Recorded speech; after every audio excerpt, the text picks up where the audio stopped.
Hawker উচ্ছেদের প্রতিবাদে CPIM শ্রমিক সংগঠন সিআইটিইউ নেতৃত্বে উত্তর দিনাজপুর স্ট্রিট হকার ইউনিয়নের পক্ষ থেকে স্মারকলিপি দেওয়া হয় ইসলামপুর মহকুমার শাসকের দপ্তরে। 3 দফা দাবি ভিত্তিক এই স্মারকলিপি প্রদান করা হয়। স্ট্রিট হকার্স ইউনিয়নের জেলা সেক্রেটারি তাপস সাহা বলেন, হকার আইন 2014 লাগু করতে হবে, ওয়েন্ডিং জোন বানাতে হবে, পুনর্বাসন ছাড়া হকার উচ্ছেদ করা চলবে না।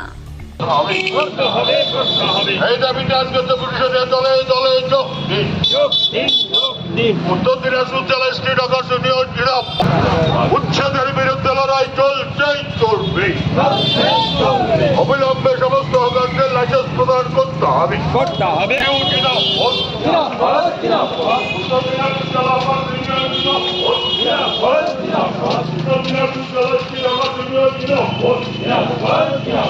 राज चल रहा है बिल्कुल उत्तर प्रदेश की तरह उस बीजेपी सरकार के द्वारा प्रचार किया जाता है। आज बंगाल में भी इस तृणमूल की हुकूमत में, ममता बनर्जी की हुकूमत में यहाँ पे भी बुलडोजर चलाकर मानो मिट्टी 14 तालाब में बैठकर गंगा की नदी किनारे अपनी ऐसी घर के लिए यहाँ आए हैं। वो शौक से कड़ी धूप में, ठंड में या तो बारिश में उस फुटपाथ पे जाके दुकानें नहीं लोग रखिएगा। और इस इस्लामपुर में आइंदा अगर बुलडोजर चलाया गया, हम गरीबों पर, हम हकारों पर मां कसम उसी बुलडोजर उल्टा जब चलेगा इस प्रशासन को एक बजा के रख देंगे। ये वादा रहा।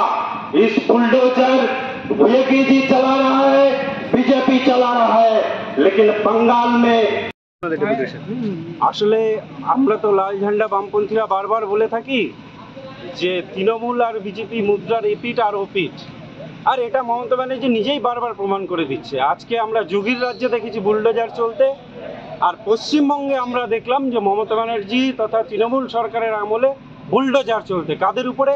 গরিব হকারদের উপরে। এরা কারা? এই মানুষগুলো যারা হকারি করছে, এই মানুষগুলো গরিব মানুষ যারা পেটের দায়ে, আজকে রাজ্যে শিল্প নেই, কলকারখানা নেই, আজকে রাজ্যে কোনো সরকারি নিয়োগ নেই, সেই জায়গায় দাঁড়িয়ে অনেক শিক্ষিত মানুষ সহ অনেক মানুষ তারা ফুটপাতে গিয়ে দোকানদারি করছে, হকারি করছে, আর তাদেরকে উচ্ছেদের জন্য বুলডোজার চালানো হচ্ছে। আমরা আজকে পশ্চিমবঙ্গ স্ট্রিট হকার্স ইউনিয়নের পক্ষ থেকে আমরা আজকে ডেপুটেশন দিলাম মাননীয় মহকুমা শাসকের দপ্তরে যে ভেন্ডিং জোন করতে হবে, হকার আইন 2014 সেটাকে লাগু করতে হবে, এবং কোনো রকম কম্পেনসেশন ছাড়া অর্থাৎ পুনর্বাসন ছাড়া হকার উচ্ছেদ করা চলবে না।